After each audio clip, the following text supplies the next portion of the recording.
everybody. Welcome to another venomous episode of Horror Movie Night.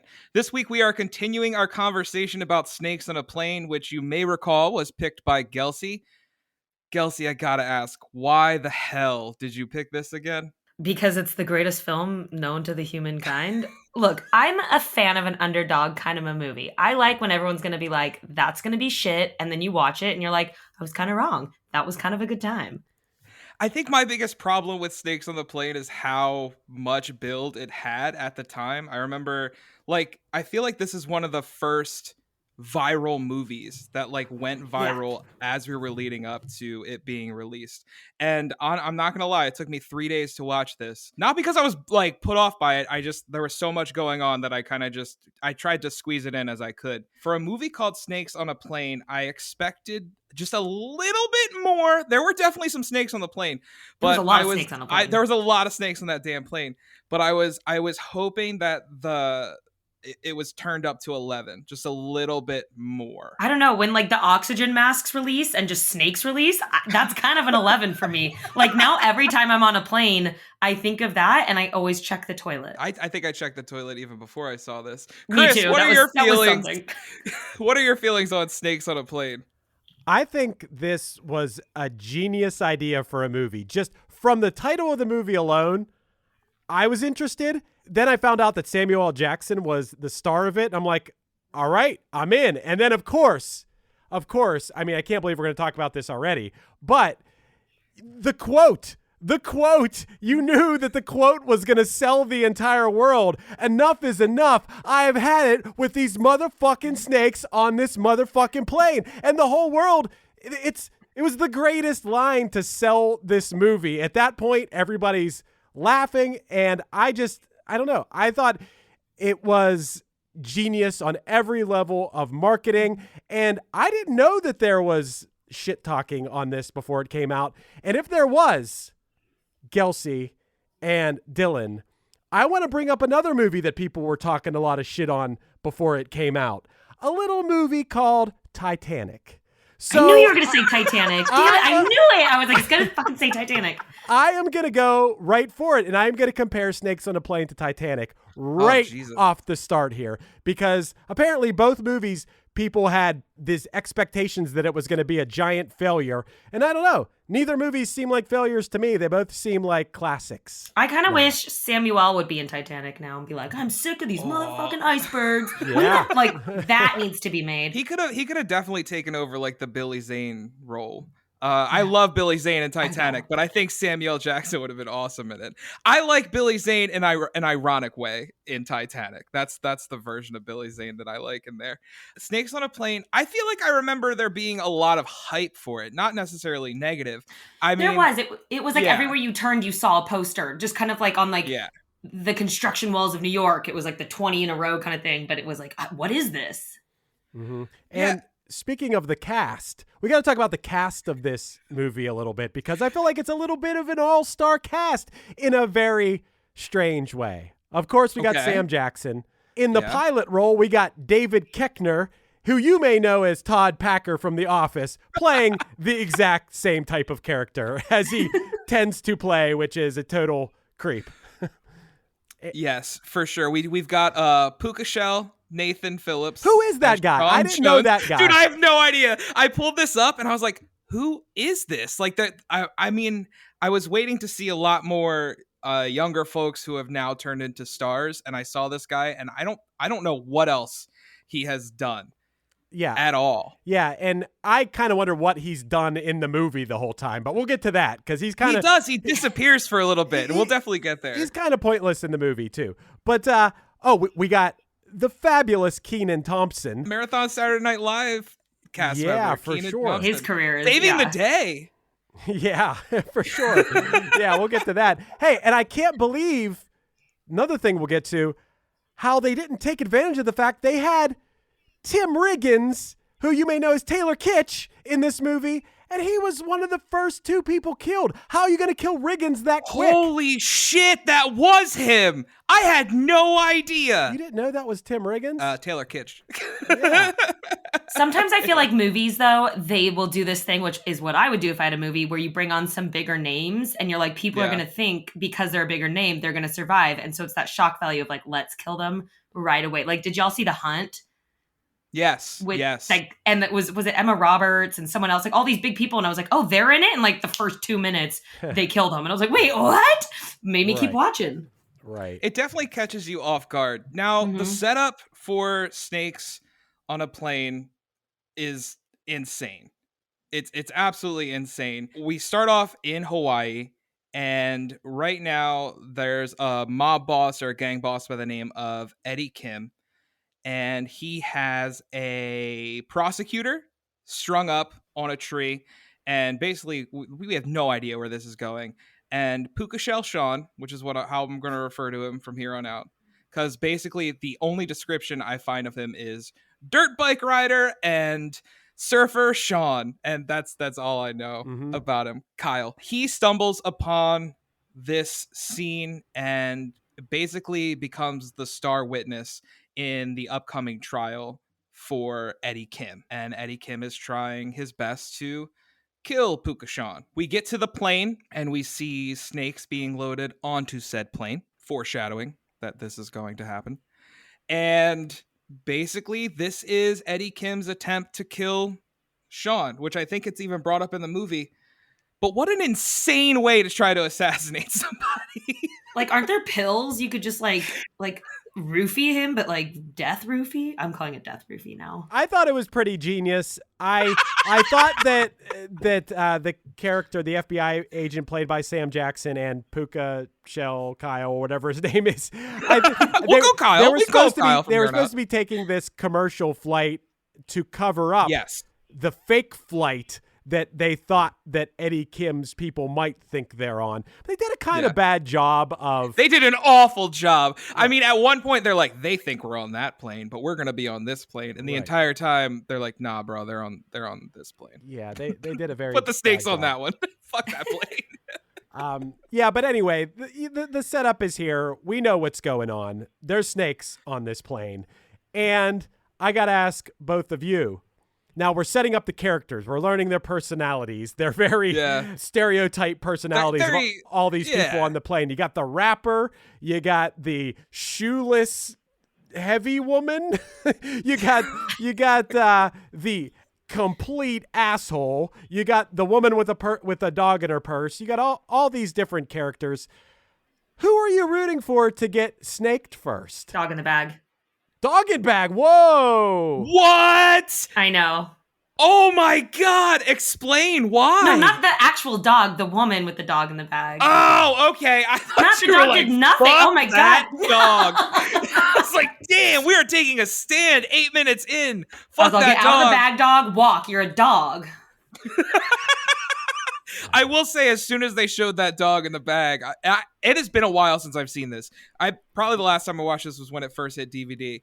So I'm rewatching it, and I'm like, that fucking dog is done. Like that dog is over.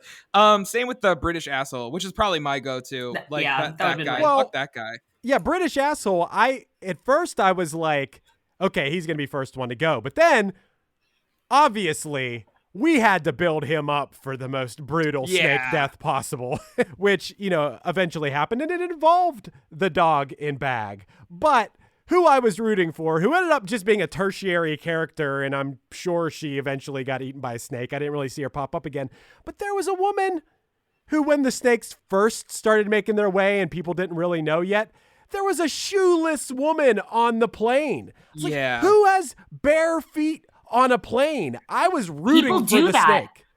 So I was on a flight not too long ago. Yeah, and I've looked over and I'm like, their shoes are off. Yeah. There's so many problems with this. Jeez, I mean, slippers. Flight owned by Quentin Tarantino, I guess. Yeah, no thanks on the bare feet ever. First of all. Second of all, on a plane? Are you kidding me? I will say that the rapper in the movie 3Gs, he was way ahead of the curve in being germphobic. Germaphobe? Yeah. He's about 15 years ahead of it. I will say they were definitely not flying Southwest. This is the largest fucking plane I've ever seen in my life. It looked like a fucking cruise ship. Yeah, and like, what is it for Hawaii to LAX? No. Yeah. That's like one of those, like maybe LAX to London, maybe kind of flights. There was an upstairs. First class was and upstairs. Those flights exist, but they're like the 15-hour plus flights. Yeah, I think this movie and Soul Plane are the two movies with planes that I've been like, that's not fucking real. Right. They're basically the spaceship from Fifth Element. Exactly. Basically the same thing. So, Chris, you're involved in the music industry. Let me ask you this. Is this movie sponsored by Fueled by Ramen or what? Because I heard a lot of gym class heroes. We got the Cobra Starship supergroup at the end, which, by the way, I heard you talking beforehand. That song's a fucking bop. Well, here's what I'll say about this is I didn't know. I was kind of waiting for that song to play, and it didn't play until the very end where they show the music credits, video. Yeah. I didn't notice any other music. Maybe I wasn't paying attention. I remember at the time, I don't know, being annoyed by that song. I don't think it's necessarily a very good song, and it was specifically targeted towards snakes on a plane. I don't know. But looking back on it, I think I tuned that song out kind of, and I was ready to give it a good chance. Like, oh, this is probably good. I was probably just jaded at the time. I gotta say, I watched the whole music video at the end, and I'm like, oh, this is bad. This is a very bad song. This is. I mean, I do respect the fact that the song is specifically about the movie Snakes on a Plane. I do like that part of it, much like Bobby Brown on Our Own is about Ghostbusters 2 very specifically. 2. I do love that. I just, it's the song is I like Fast and Furious Tokyo Drift. That has its own song? That has its you've never heard? Oh, yeah. No, I don't I'm know not going to sing it. Yeah. Oh. Dude, that's honestly, I'll go on record. That's the best Fast and Furious movie. I've never seen any of those. I haven't either. Really? Watch 3. The first one, kind of okay. The second one is all right, but 3 is really dope. It introduces this character of Han, and it's great. It's one of those things that like it came out and you're like, oh yeah, I just never got around to it. And then they made like a second, a third. You're like, oh cool. And then you blink and you're like, there's like 12 of them. And I'm like, I don't have time.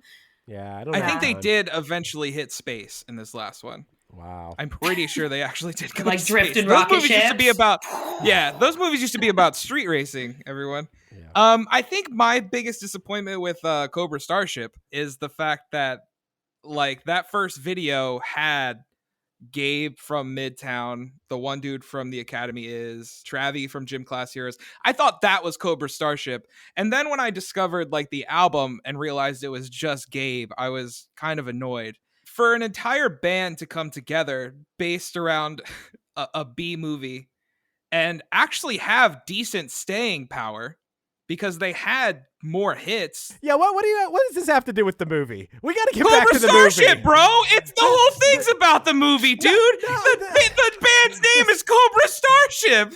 Cobra is a snake. I can't. Starship is a plane.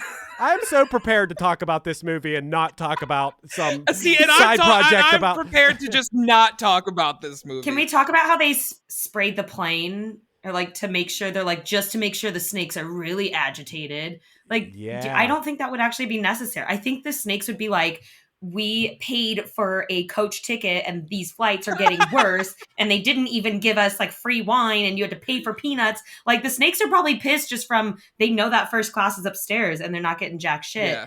We're supposed to be in first class, and Samuel Jackson came rolling up in here and took over first class, and now we're hanging out with this in cat. A box. So we're gonna eat this cat. I mean, I didn't know why the snakes were so pissed because it could be assumed that snakes, they're dangerous, they're poisonous. You don't want to mess with them, but I would imagine that maybe if you just, unless it could think it could eat you, you know. I think it might pass you by if you leave it alone. So they had to get these things instigated For sure. Exactly, because that was even brought up in the movie at one point, where it was Right. like, "Hey, if you just avoid them, they're not gonna be agitated. They're not gonna come at you." So they end up spraying all the flowers in the boxes with these different pheromones that just piss They're them off. basically like Bravo producers, and the snakes were like the housewives, and they're like, yeah, if we just leave the housewives alone, but if we get them really shit faced, now we got TV, and that's kind of the angle they played. Sure. And we got to talk about how things got rockin'. And my boy Tim Riggins, Taylor Kitsch, he could not wait to get in that bathroom, smoke a joint, and have sex at the same time. He could not, you could not hold that boy down. Yeah. Mile High Club in so many ways. I love Lynn Shay's reaction to it too, where she's like, "Oh, I remember those days." Yeah. Yeah. And things get started because we pull the vent back and we get our first and only breast of the movie. We do see a breast. Yes, with the CGI snake eating it. And we also get a breast snake bite in this. And these two get absolutely annihilated. I thought my boy Tim Riggins was going to last a little longer. Apparently his star was not shining brightly enough. He would later become David Koresh and, various other roles on things. But at this point, he was just the first death in this movie. It was just the first death. Got to start somewhere. First death. Snakes on a plane. Early resume. So there's not a lot of substance to the story as a whole, but there is a lot of great deaths of both people and snakes. I want to talk to you guys about what some of your favorite moments are, because my favorite moment is Microwave Snake. 100%. When he throws that snake in the microwave, I'm like, that snake's going to like burst out and eat him, but nope. Boom. Snake explodes. Fantastic. So what are your guys' favorite moments in Snakes on a Plane? I feel like it's the big climatic, like how it kind of all ends and how all the snakes are like, no, but I like seeing them get sucked out of the plane and like flying out. Cause I like to think, I'm like, maybe that was on their bucket list to skydive. And then what about like, maybe they survive. And what if you're just outside one day gardening and a poisonous snake lands on you and then kills you? Like that poor asshole. So I like to think about the after story of what happened to them. But I think anything being sucked out of a plane is fun to watch. That plan of how to get the snakes out of the plane was completely insane, by the way. And I don't know why at one point then they stopped getting sucked out of the plane. Was it because he reached a certain altitude? I don't know how that works. I don't know how that works either, but that's what they made it sound like. They reached a certain altitude and then they balanced the plane out. Okay. So apparently, guys, if you're ever in this situation, shoot the windows, but make sure the plane is low enough to not suck you out of the plane. Yeah, exactly. Hold on. I guess I got to be the guy to say that my favorite is the asshole British guy who we've been waiting to get killed the whole time. Yeah. Gets his head eaten by a giant. Now that snake, where did that snake come from? And where did that snake go? It was like an anaconda. That snake was enormous, and that's the only time we see it. And then no one seems to be worried about that. Whatever, that 12-foot giant snake that can eat an entire man. We didn't see that snake again. No one was worried. And that is also the moment where justice is served for the dog, because literally that happens seconds after that British man, being Gelsey's hero, rips the dog out of the bag and then throws it at the snake for bait. He said, "Just get out of the bag and walk, dog. You don't need to be carried." Yeah, like, stop being a pussy. I know it's like, I love animals and I don't want to be on the record saying this, but I'm about to be on the record saying this. Like, if I was in that situation and I was like, something has to be sacrificed here, humans or the dog, like, 100%. It's like, it's the circle of life. Like, next step is the Donner Party, and you're just going to start chucking humans at it. So may as well start there. Take these little ones. Babies are next. That little blonde kid was already bit. Well, we got to give an honorable mention before we start talking kids. We got to give an honorable mention to the dick bite. Are we going to talk about the dick bite? That's true. So we have to talk about the dick bite, because literally when this guy goes to the bathroom, he unzips his pants, and I wrote this down. So did I. Says, "How's my big boy?" before he begins pissing. That's what I figured just always happened. I figured that's what you guys did. That's what we do. I didn't even question it. I was like, oh, it's just a guy thing. That is what I do. But that being said, I did find that to be some pretty hack writing. I want to know who wrote that line? We're like, that's good. That's a good line. Let's put that in the movie. And then, you know what happens from there. We all knew it was happening. We got a tit bite and we got a dick bite. Yeah. We knew Maybe that the those snake were happening. thought, maybe he was confused and thought it was another snake. So looking at the Wikipedia page, because we're always well versed in research here at Horror Movie Night, apparently there were over 450 snakes used to represent the 30 different species of snakes. Now, my biggest gripe with the movie is 2/3 of the snakes were CG'd. I thought it was 100%. I didn't even know there were any real snakes. That's pretty impressive, actually. That's exactly. That's what I thought as well. And I texted my buddy as well and said, are there any real snakes in this movie? Because a lot of it looked CG. I don't know if it was the way it was shot, but no, there were actually real snakes used during filming. I wish we could have seen more of that. I'm assuming that they were used for more of like the wide shots. Of course, I don't want to see the snakes actually attacking people, but it felt like every time we were getting a close-up of a snake, it was 2006 CGI, which looks good for its time. I think this was really well done for its time. Watching it now, it's definitely a little dated. Yeah, I mean, it is very 2006 dated for a lot of reasons. It's, that people were really impressed that someone on the plane had a phone that you could like take pictures. Oh my God, send emails. Like, why? No one was thinking ahead a little bit. Do you have a like, camera, genius, and a computer to send emails? This can do both. Right, and we'll talk about this when we get to our double features, but it's funny how that time period, which doesn't seem like that long ago, but when these dated references like that come in, it's like, whoa, this is a long time ago. Well, that's even like the weird moment at the end, which we'll skip a little bit to. I'm sure we'll bounce back and forth. But when we get to the end and the big reveal at the end is that the flight attendant who they've been playing up as gay throughout the entire movie, his very attractive girlfriend comes up and hugs and kisses all over him. And the two other flight attendants are shocked. And nothing brought me back to this moment in time, this 2006 period, than that, where I'm like, what the fuck were we doing? This is right on the borderline of like the 90s. It was just, 90s and before, it was just bad. Like you look back at that and you just shake your head. This is right at that moment where everyone was like, is saying something or something's gay funny? This isn't funny anymore, right? Like I think the whole world was starting to realize it, but some people were still, not that there aren't plenty of people still behind, but this was that cultural moment where it was like, oh yeah. Yeah. Everybody's been being assholes for a long time. Exactly. It was just a moment where I was like, I know this was played up for a bit, but I don't think this was funny. It was barely funny. I don't really think it's that offensive. Like, I get the humor. No. Oh, this guy's a flight attendant. That must mean he's gay. But, oh, look, he's not gay. That's funny. But it's not really that funny, even at the time. Don't really get it too much. It's so weird. So weird. Back on the plane, some of the moments I had issues with.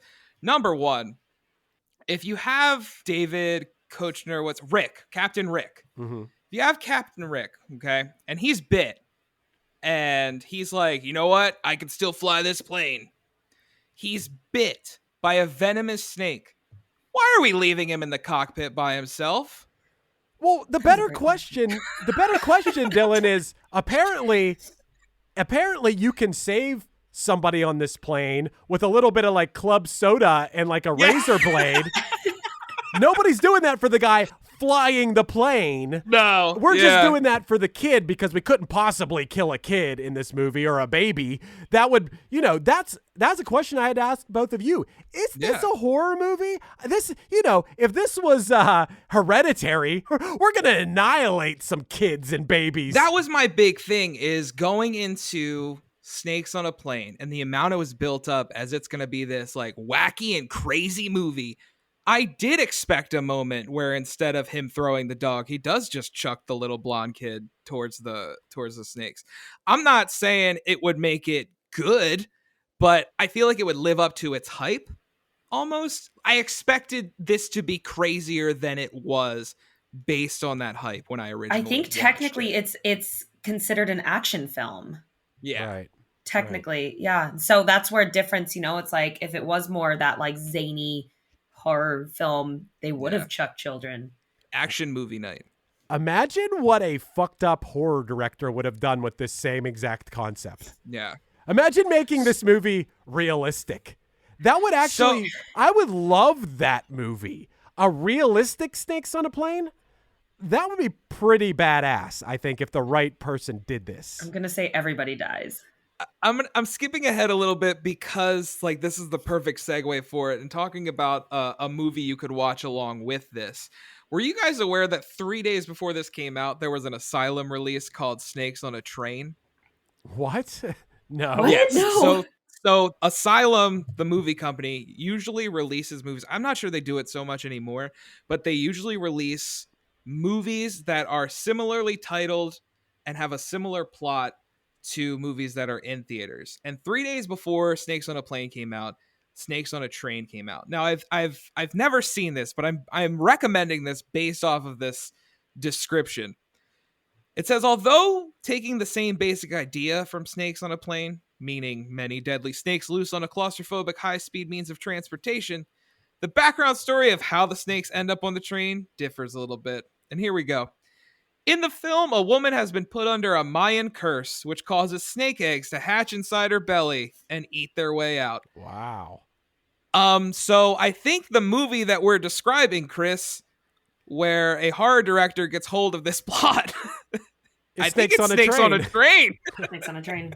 Hey, can I ask you two, what movie, now you got to pair up a scary animal with a vehicle. What movie do we want to watch? I mean, wasn't Life of Pi basically that? Oh, that's true. Tiger in a boat. Tiger on a boat. It was a great movie, by the way. Yeah. That movie was like a shock. I was like, oh, I'll watch it. And by the end, I'm like bawling. And I'm like, what the hell just happened to me? That tiger was sweet. It was a sweet. Tigers will eat the fuck out of you, but they're pretty cool looking. I'm the crazy basic bitch that went to Thailand and walked into a tiger cage for sure. Now I'm like, maybe those tigers were drugged and I feel bad. But yeah, at the time, I was just kind of like, oh shit, this is happening. And yeah. So the first time I watched like, what was it, Tiger King or whatever, I realized, my family went to that place in South Carolina, Myrtle Beach. And I was like, I saw that guy, the one that's running like the crazy sex cult in Myrtle Beach right now. Oh, yeah. I'm like, oh, fuck. We something. totally contributed to that guy's sex cult. Yeah. Oh, man.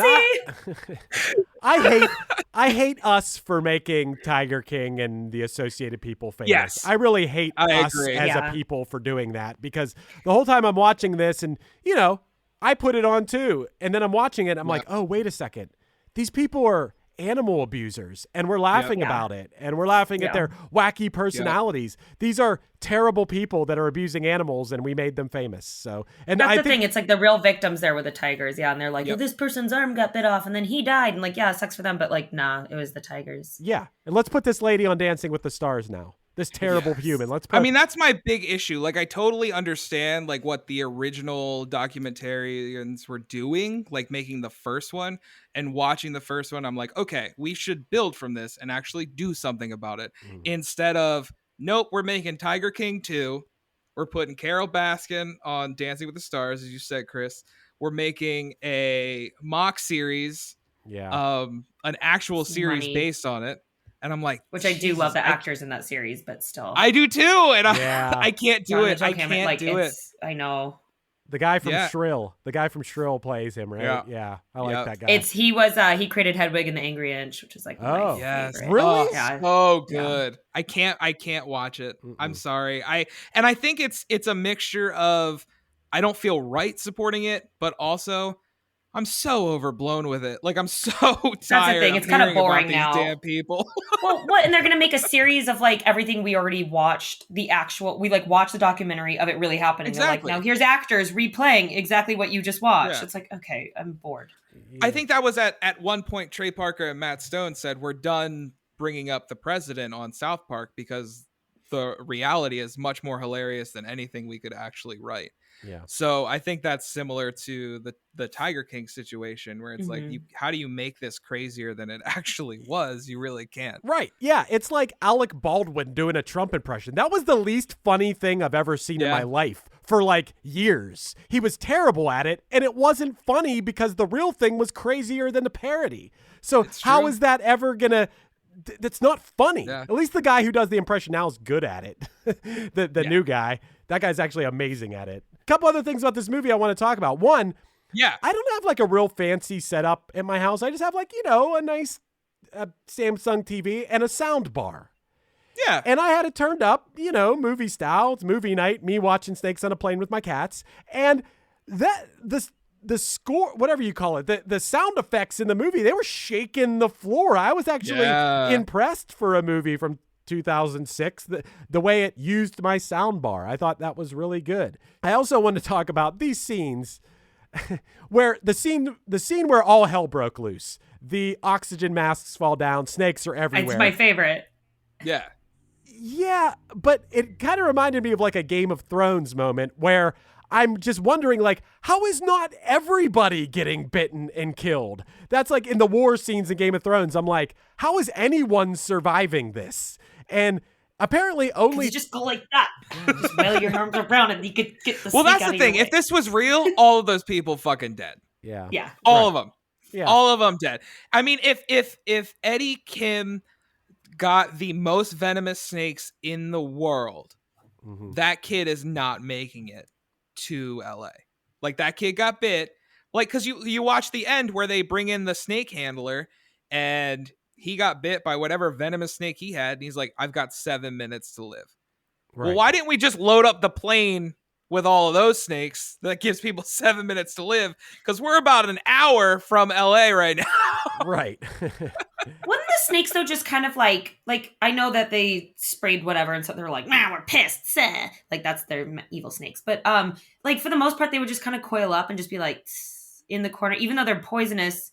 Like I've seen Indiana Jones and he falls into a whole pit of them. And yeah, like don't get in their face, but you just kind of stand in one place and then the snakes kind of stand in their place. And like Indiana Jones would have killed that plane. He'd have been like, I know how to handle this. I hate this, but I can handle it. I know, but that's real life. If you're naming a movie Snakes on a Plane, I want to see pissed off fucking snakes. You want to see a dick being eaten by a people. snake. That's what you want. And you got it. Exactly. We are trying to apply logic to a movie called Snakes on a Plane. Snakes on a Plane. I got a question for both of you. What's up? How do we feel about Bobby Cannavale? You don't know who I'm talking about? Okay. No, Yes. I don't. Yes. I think In this movie, he plays the FBI agent on the ground who's trying to find the guy who has the things. He was on Boardwalk Empire. He was one of the most disturbing characters ever. He was in the remake of Annie, the movie. He's just yeah. Sorry, I absolutely love him. I did not know his real name. Do you honestly, love him? when you said it? I do, and my name. No, yeah, he's married to Rose Byrne. Yes. I think he's a brilliant actor because Boardwalk Empire. Yeah, you said that, and I was like, I need a picture. He's Jip on Boardwalk Empire, right? Was that his name? Yeah. He's like so good. And then I don't know. He's in like a shitload of comedies too. He was in Spy. I thought he was great in that. Like you could just tell he's like a real funny, fun person, but has a great talent. But yeah, in this, I feel like it was still kind of the beginning of his. This is not his prime moment. I feel like some of the stuff he's in, he's just playing him.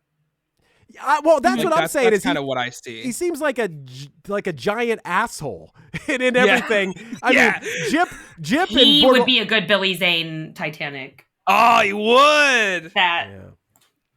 This guy is scary. But anyway, this is early in his career. What's funny is we make our way through this. We have our enough is enough. I've had enough of these motherfucking planes moments. That's actually like that line's awesome, but the setup is awful. Yeah. They're like, hey, we're gonna shoot the windows out. Tie yourself down. Right. I've had it with these I'm like, what just happened? You guys just came up with a plan. Why are we yelling now? Yeah. Yell when shit's going wrong. We're coming up with a good plan now. Why are you screaming? I was waiting for the line the whole movie. I'm like, did I miss it? For it? Did I miss it? I thought it would happen right when the snakes happened. I didn't realize it was at that point he had enough of the snakes. He's not sick of it yet, though. If it's right when it happens, like, I'm sick of this. It's like it's been 30 seconds. I know this is scary and it's bullshit, but you can't be sick of it yet. So he had to be sick of it when he was in the cockpit and like the cargo portion. Like, nah, not all that. But when we're upstairs, we've figured out a solution.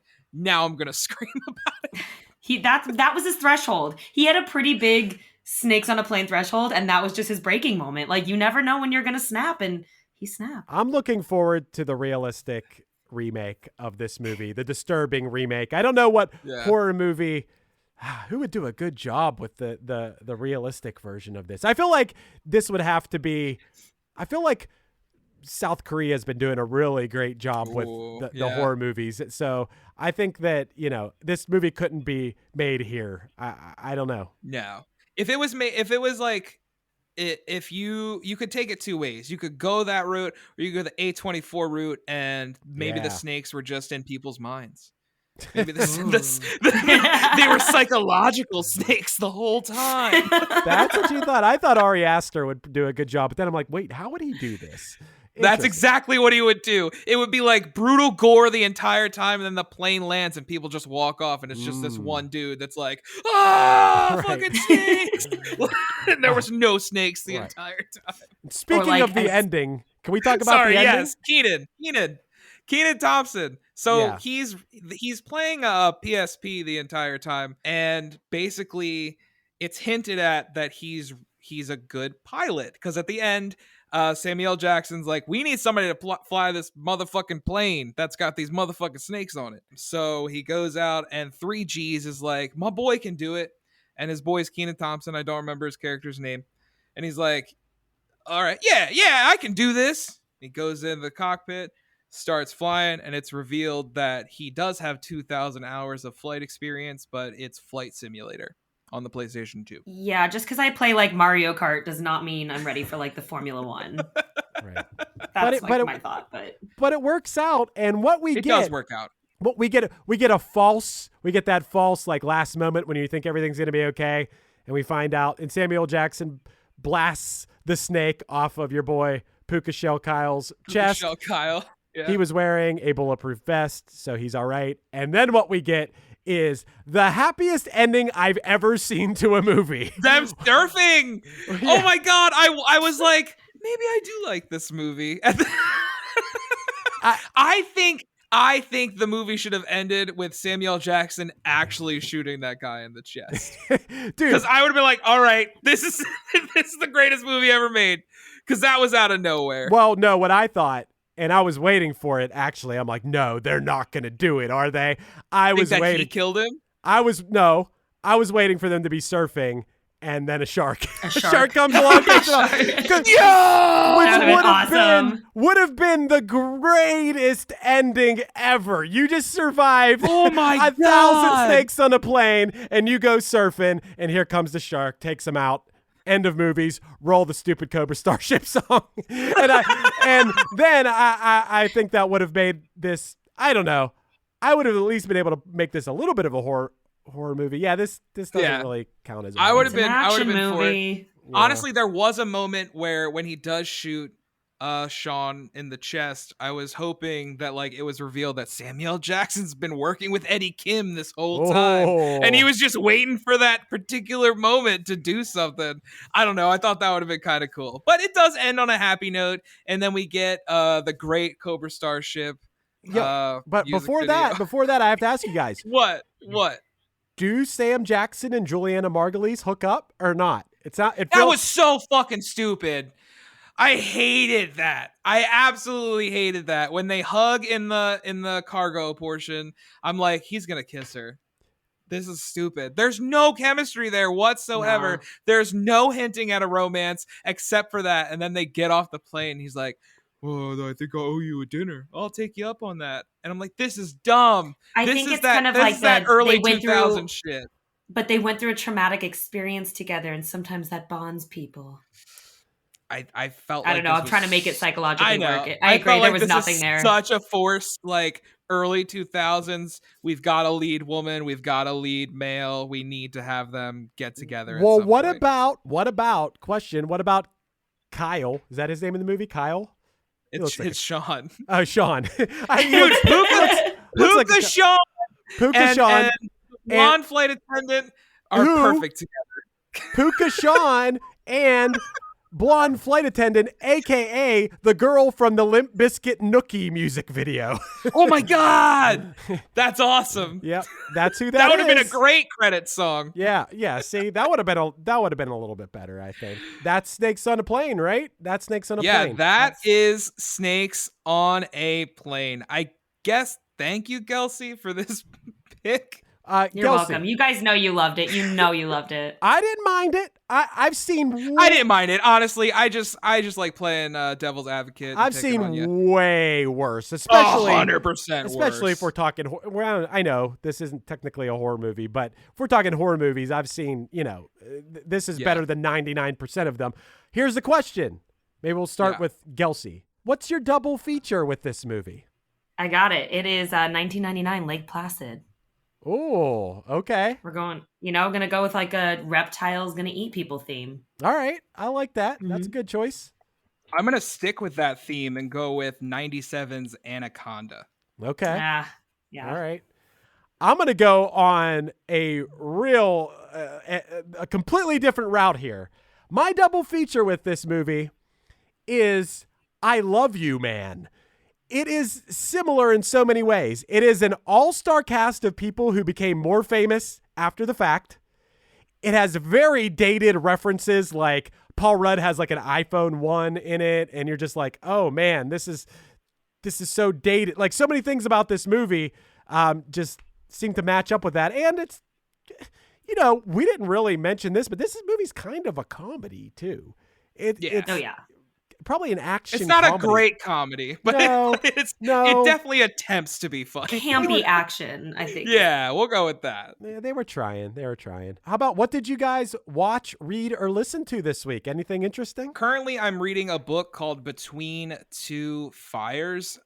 It's about demons and angels, and demons have realized that God is currently sleeping and not protecting his loved ones, the humans anymore. It's set during the Black Plague, and we are dealing with two characters, a little girl who can see angels and talk to them, and basically her guide. Very Wolf and the Cub type deal there. I guess more recent reference would be The Mandalorian. Gotcha. Took inspiration from that as well, but it's really messed up. But that's what I'm reading. I'm currently playing Elden Ring, so you guys need to be playing Elden Ring and watching Snakes on a Plane. Nice. How about you, Gelsey? Yeah, I'm a little late to the game, or I got a few weeks behind, but I'm finishing up Pam and Tommy on Hulu. Great series. Nice. Really enjoy. I think the actors did a phenomenal job.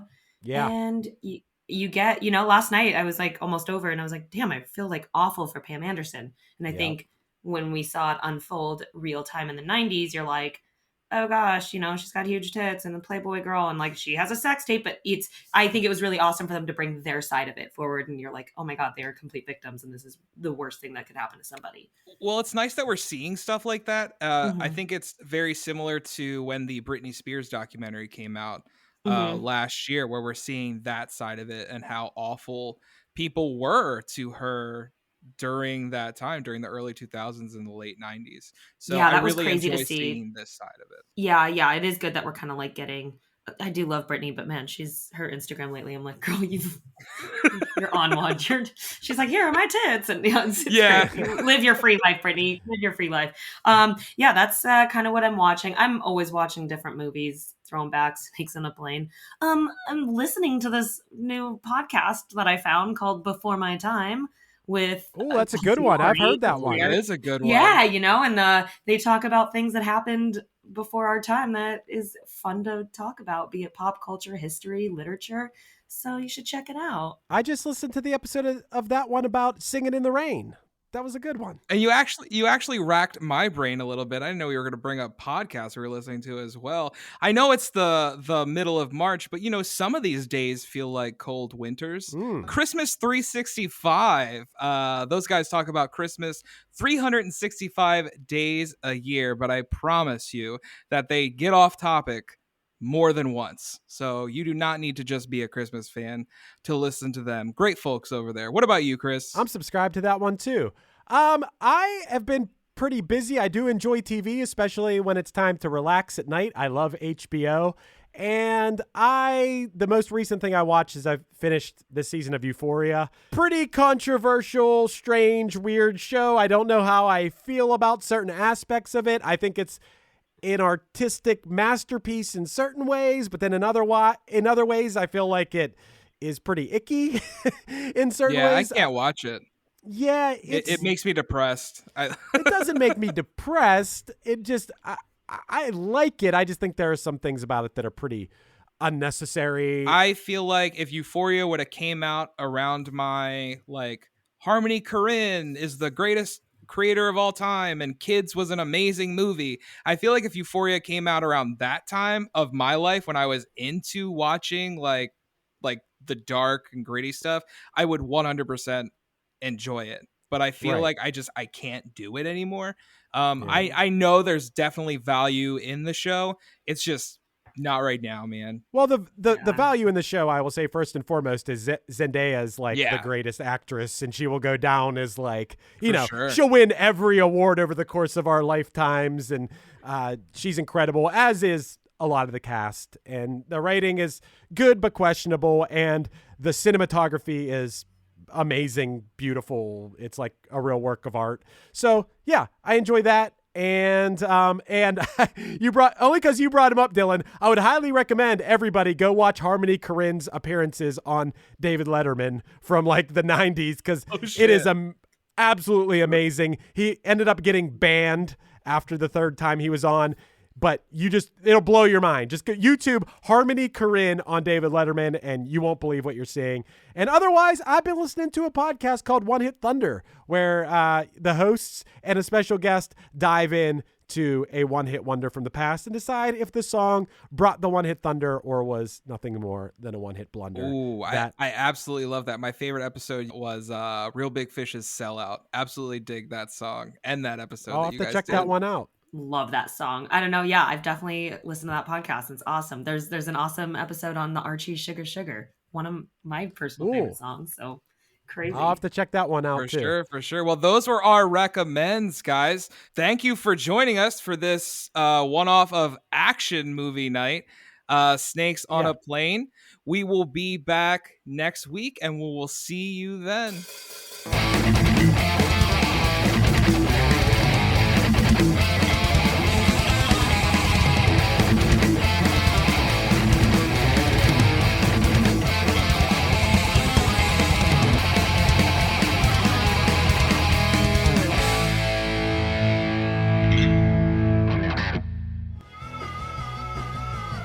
You're listening to the Geekscape Network.